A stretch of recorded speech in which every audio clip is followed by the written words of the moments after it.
Assalamualaikum warahmatullahi wabarakatuh. Perkenalkan, saya Rohimatul Azizah, calon guru penggerak Angkatan 11 Kabupaten Magelang, Provinsi Jawa Tengah. Saya dari SMA Negeri 2 Grabang. Saya telah melakukan aksi nyata modul 1.4 disiplin positif. Yang pertama, diseminasi kepada rekan sejawat. Yang kedua, diseminasi kepada mahasiswa Universitas Tidar Magelang. Yang ketiga adalah membuat kesepakatan kelas 11-4.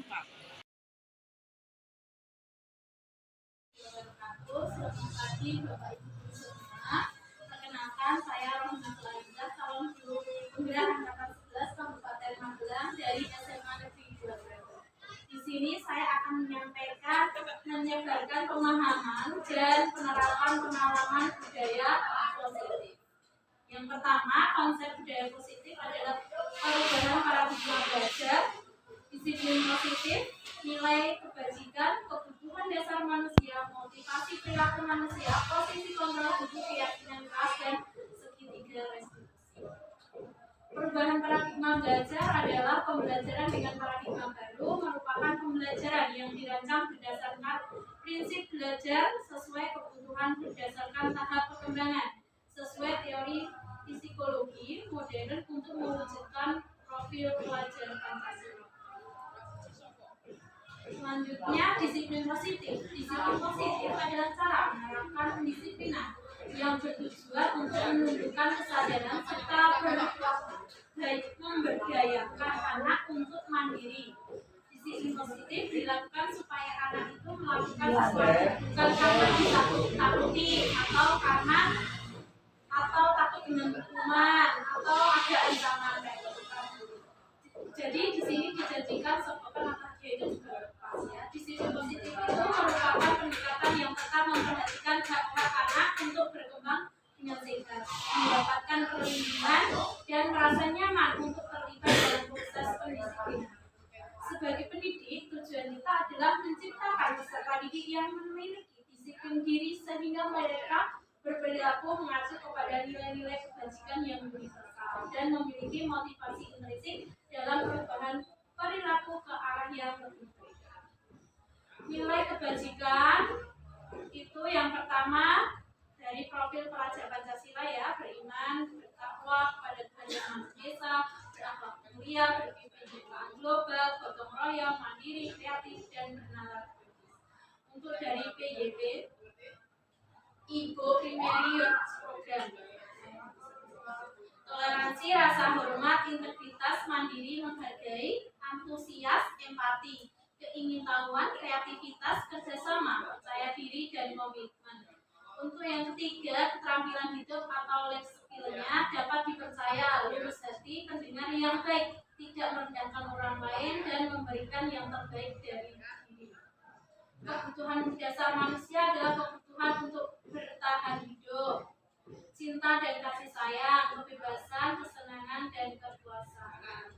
Kebutuhan untuk bertahan hidup itu ya sandang, pangan, dan papan. Kalau cinta kasih sayang itu ya kita sama mulut itu misalnya menyapas, terus memberikan senyum, itu salah satu bentuk cinta dan kasih sayang, atau menanya sudah makan belum atau lain sebagainya.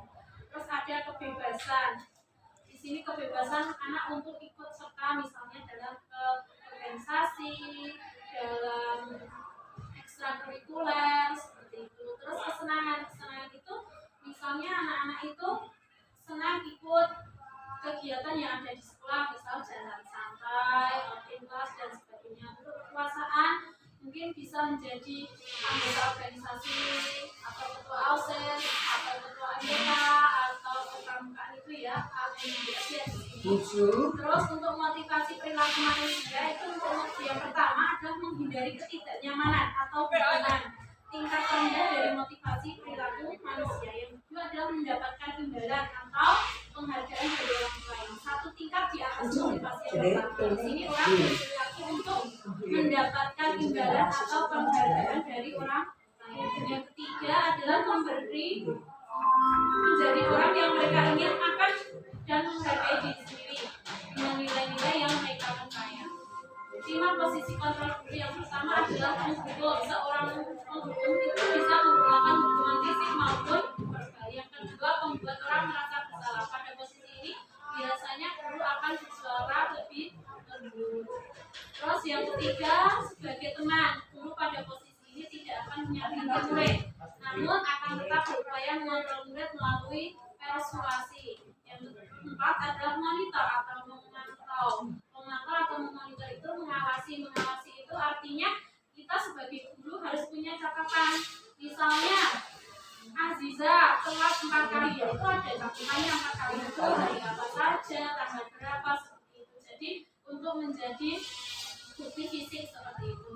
Untuk manajer, posisi terakhir adalah posisi mentor, di mana guru berbuat sesuatu bersama dengan murid itu silakan murid untuk mempertanggungjawabkan perilakunya, mendukung murid agar dapat menemukan solusi atas permasalahan sendiri. Jadi harapannya itu dari kelima posisi kontrol itu kita ada sebagai manajer.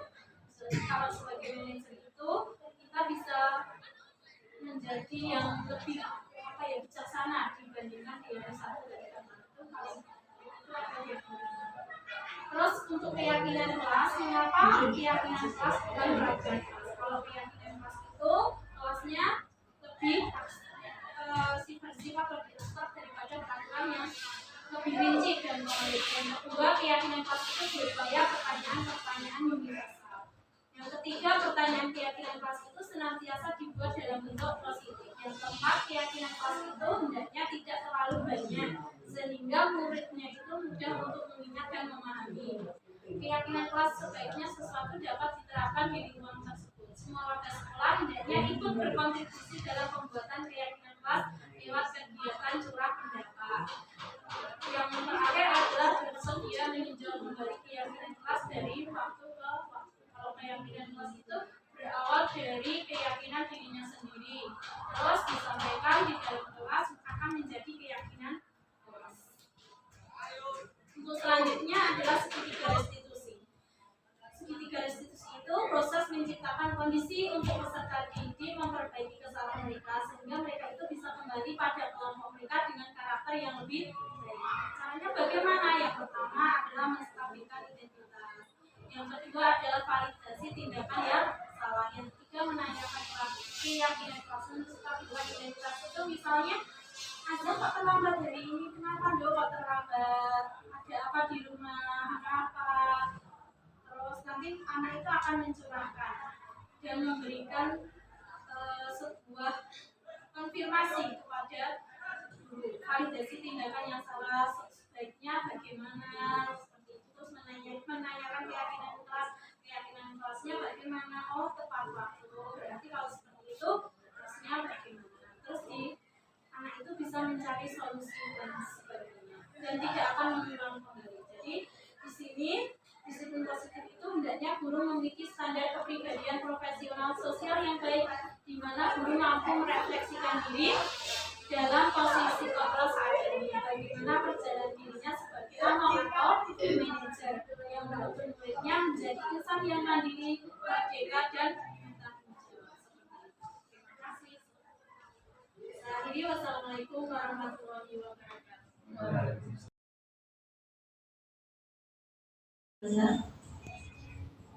Oke. Terima kasih. Assalamualaikum warahmatullahi wabarakatuh. Terima kasih atas waktunya. Di sini izinkan saya bersama Bu Rohimatul Aziza. Perkenalkan dulu, saya Dian Indriani, calon guru penggerak angkatan 11 Kabupaten Magelang. Di sini saya akan melakukan diseminasi, yaitu tentang menyebarkan pemahaman dan penerapan pengalaman budaya positif yang nanti akan kita terapkan insya Allah di sekolah kita. Jadi apa sih itu budaya positif? Nanti kita akan belajar bersama. Apa konsep tentang budaya positif? Di sini ada banyak, ada 8 konsep budaya positif. Yang pertama adalah perubahan paradigma belajar, kemudian disiplin positif, nilai-nilai kebajikan, kebutuhan dasar manusia, motivasi perilaku manusia, posisi kontrol guru, keyakinan kelas, dan segitiga restitusi. Untuk yang pertama adalah perubahan paradigma belajar.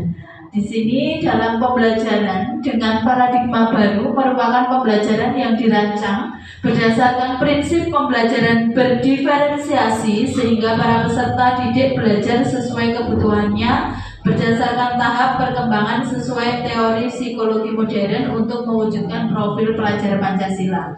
Karena sekolah kita ini juga sekolah berbasis yang sudah kurikulum merdeka, jadi kita dituntut untuk pembelajaran yang berdiferensiasi dan tak lupa juga untuk menentukan profil pelajar Pancasila, gitu ya.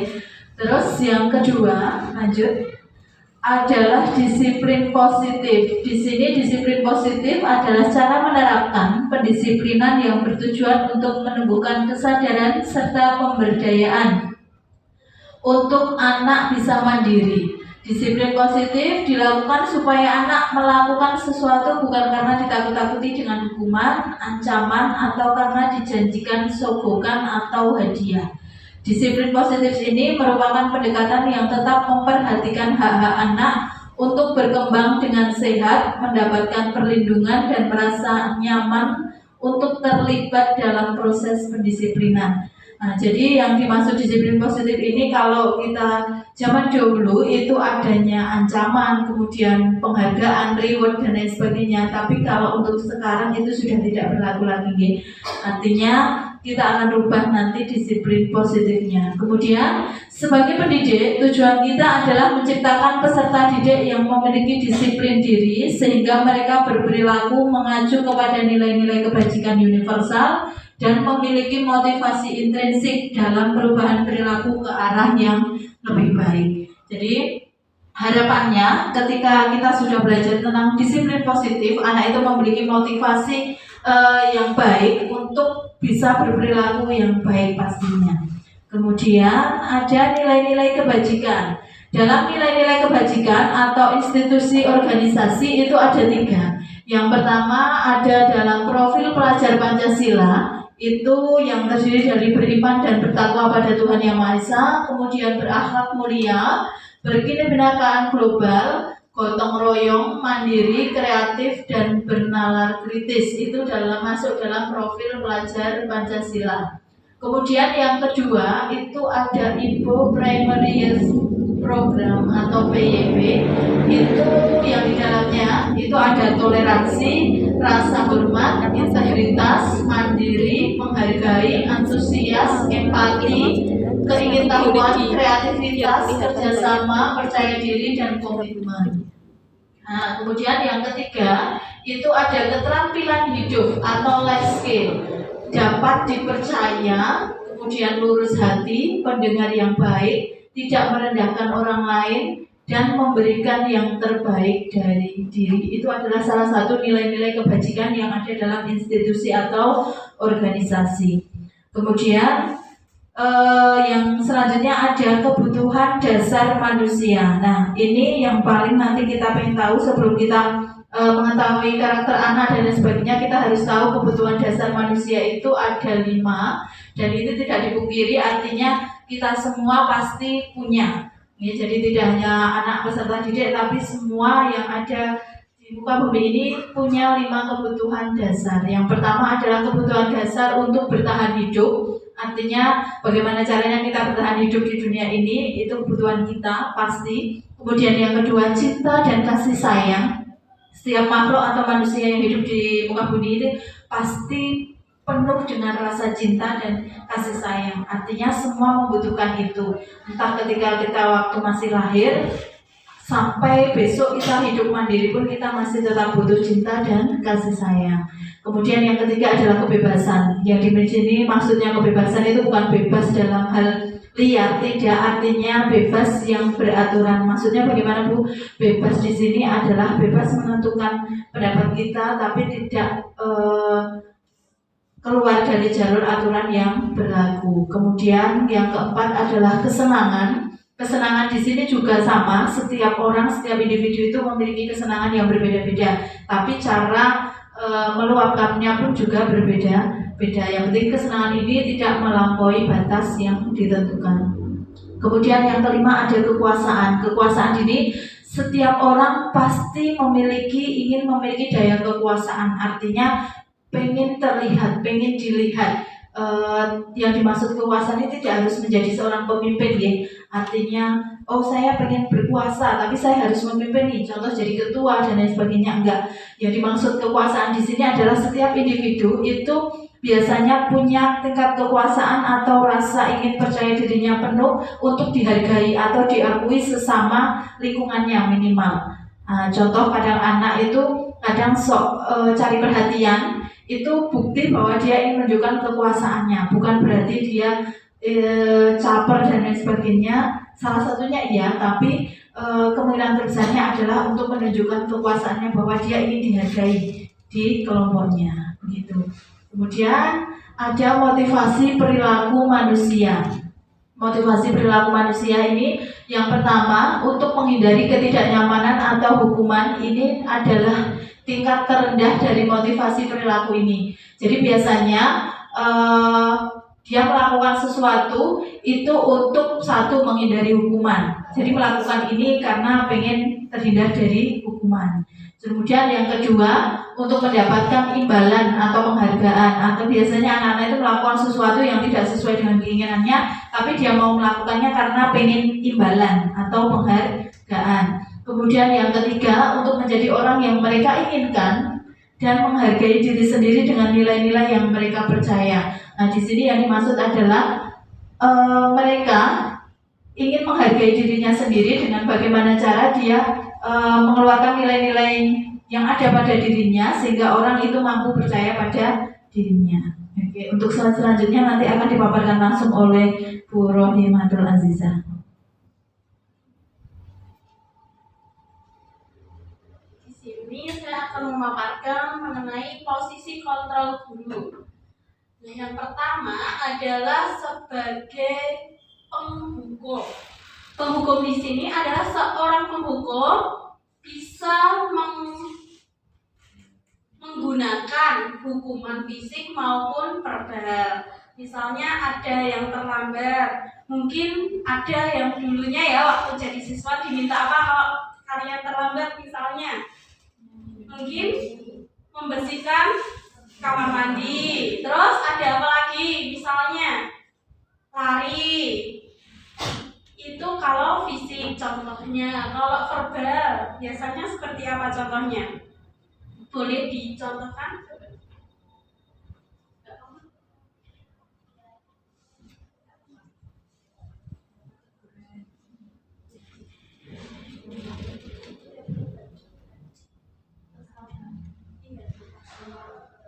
Biasanya dia gurunya Bu dibilangin jangan telat lagi ya gitu. Itu salah satunya ya. Mungkin ada lagi? Gak ada? Oke, kita lanjut ke yang kedua. Membuat orang merasa bersalah. Di sini pada posisi ini biasanya guru akan bersuara lebih lembut. Misalnya, kenapa terlambat seperti itu, tapi nadanya adalah lebih rendah. Atau ada apa kok terlambat seperti itu, tadi malam melakukan apa, mungkin seperti itu. Itu salah satu posisi kontrol guru untuk membuat orang merasa bersalah. Mungkin bisa ada contoh lainnya? Untuk posisi kontrol pembuat rasa bersalah, biasanya guru itu akan membuat seolah-olah anak itu merasa bersalah. Contohnya misalkan kayak kita, kamu kalau misalkan datang terlambat, kasihan nggak sama teman-temannya. Kemudian kalau misalkan kamu datang terlambat di rumah bagaimana gitu. Jadi kalau misalkan membuat seakan-akan anak itu merasa bersalah gitu. Jadi kata-katanya memang lebih lembut dari kita, tetapi tadi dia seolah-olah bahwa oh iya ya kalau misalkan aku datang terlambat teman-temanku jadi nggak belajarnya terlambat juga, misalkan seperti itu. Jadi dia merasa seolah-olah merasa bersalah gitu. Terima kasih Bu Dian atas tanggapan dan masukannya. Itu salah satu contoh untuk sebagai posisi kontrol guru itu merasa bersalah. Yang ketiga adalah teman. Guru pada posisi ini tidak akan menyakiti murid, namun akan tetap berupaya mengontrol murid melalui persuasi. Contohnya itu misalnya sebagai teman itu berarti mungkin muridnya bercerita tentang keluh kesahnya di dalam keluarga. Kita anggap sebagai teman kita, mungkin bisa menanggapinya. Oh, saya itu lagi gak semangat belajar karena di rumah itu orang tua saya lagi tidak kondusif misalnya. Terus ya kita sebagai guru berarti harus memberikan tanggapan seperti itu, tanggapan yang mungkin tetap semangat ya walaupun di dalam keluarga itu terjadi sesuatu, karena posisi sebagai murid kan kewajibannya tetap belajar walaupun ada masalah. Mungkin itu, atau kemudian bisa menambahkan atau dari yang Bapak Ibu yang lain bisa ditambahkan kalau kita sebagai teman. Posisi kontrol guru sebagai teman itu kita terlalu dekat dengan anak. Jadi anak itu menganggap kita bukan sebagai guru tapi benar-benar sebagai teman. Jadi hanya seperti temannya saja. Jadi hubungan antara guru dengan siswa itu tidak ada jenjangnya begitu. Jadi sebenarnya guru dengan siswa sebagai teman juga tidak masalah, kan, tetapi tetap siswa itu bagaimana kita menerapkan prinsipnya supaya punya batasan bahwa oh ya ini guru, ini teman begitu. Walaupun mungkin tadi dari Bu Aziza sudah memberikan contoh, memang kita juga bisa berperan sebagai teman juga, tapi kalau posisi kontrol guru ini benar-benar siswa itu menganggap gurunya adalah teman begitu Bu. Kalau dari saya. Mungkin ada yang lain? Boleh? Coba sampaikan. Mungkin kurang lebih sama yang seperti disampaikan Ibu sebelumnya. Tapi menurut saya posisi kontrol guru ini, kalau yang terlalu dekat ini pasti kita juga harus selektif. Kalau terlalu dekat nanti batasan anak terhadap guru hilang ya. Tapi itu juga guru yang mengontrol sendiri juga. Kalau pendekatan tersebut juga perlu. Jadi kita juga perlu mendekatkan diri pada siswa seperti temannya, tapi kita juga memposisikan kalau siswa juga bisa menghormati terhadap gurunya. Jadi seperti itu. Terima kasih. Bu siapa? Bu Azza. Di sini, jadi kita sebagai guru itu dianggap murid kita sebagai temannya. Jadi muridnya itu bisa leluasa untuk cerita, mungkin tidak hanya tentang mata pelajarannya, tapi mungkin hal lain yang tidak berkaitan dengan sekolah, tidak berkaitan dengan mata pelajaran. Tetapi tetap benar di sini kita harus punya kontrol biar apa siswanya tetap mandiri. Tapi kita juga mengarahkan ya kemudian seperti itu, mengarahkan untuk ke hal yang positif, karena ketika anak curhat itu pasti ada yang bisa diambil negatifnya, bisa diambil positifnya. Tapi kita sebagai guru tetap mengarahkan ke arah yang lebih positif seperti itu. Jangan sampai nanti anaknya jadi nggak mandiri kayak gitu, terus kalau ada apa kok harus gurunya gitu ya. Jadi kita tetap punya kontrol sebagai guru seperti itu. Terus selanjutnya yang keempat adalah monitor atau pemantau. Memonitor berarti mengawasi. Nah, di sini kalau kita perannya sebagai monitor berarti kita itu harus punya catatan ya, catatan harian atau mungkin jurnal atau catatan kecil ya, yang nantinya itu digunakan sebagai acuan kalau anak itu tidak melakukan kesepakatan atau tidak melakukan keyakinannya tidak sesuai dengan norma yang ada. Di situ kita punya catatan bisa bisa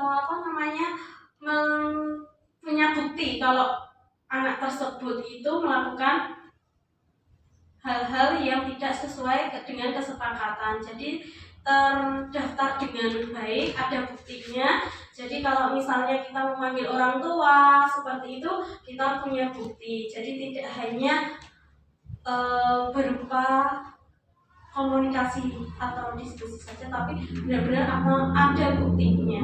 Yang mungkin bukti itu sangat kuat karena akan, misalnya anak itu tidak melakukan hal yang positif. Salah satu contohnya, misalnya mencuri itu kan membuat anaknya itu jadi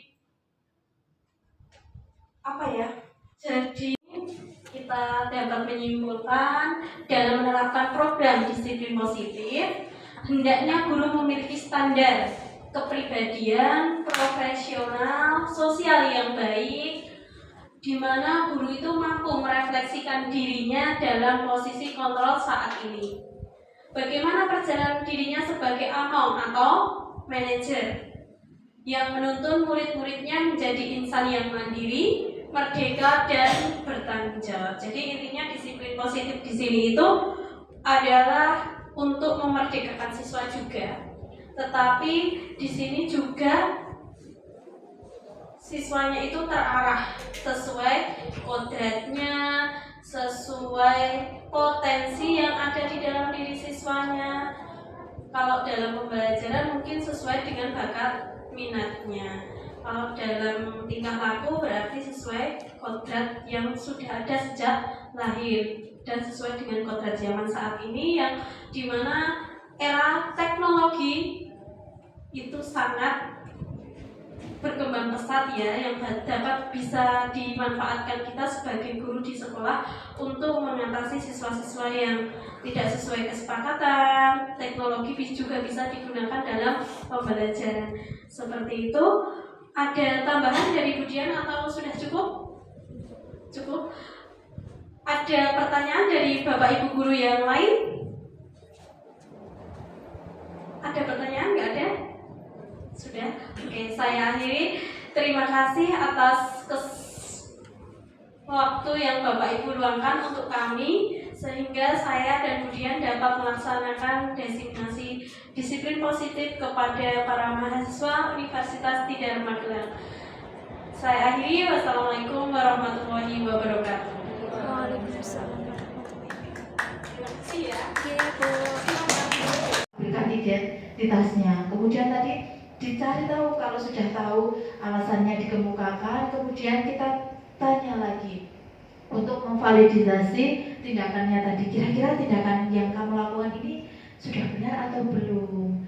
Apa yang kamu lakukan ini kira-kira menurutmu benar atau salah? Nah, kalau kalian terlambat terus secara menerus 1 bulan penuh, berarti ada yang salah. Kalau sudah mengetahui salah, kemudian tahu alasannya kenapa, kemudian kita kembalikan lagi dengan keyakinan sekolah kita. Nah, artinya secara perlahan kita mengingatkan Budi untuk mengikuti keyakinan sekolah yang sudah dibuat, tapi dengan cara tidak memaksa dia untuk tadi datang tepat waktu. Kalau tidak tepat waktu nanti bisa lari keliling lapangan 10 kali, tidak seperti itu. Tapi dia sadar dengan sendirinya. Maka besok lagi ketika Budi berubah, tidak terlambat lagi, berarti dia berubah karena dirinya sendiri, bukan karena tuntutan dari Bapak Ibu guru ataupun yang lain. Mungkin seperti itu. Jadi mungkin dalam pemecahan masalah segitiga restitusi ini sudah sering kita lakukan nih Bapak Ibu. Jadi mungkin saja dengan tidak sadar kita sudah melakukan banyak sekali kegiatan-kegiatan pemecahan masalah kepada siswa.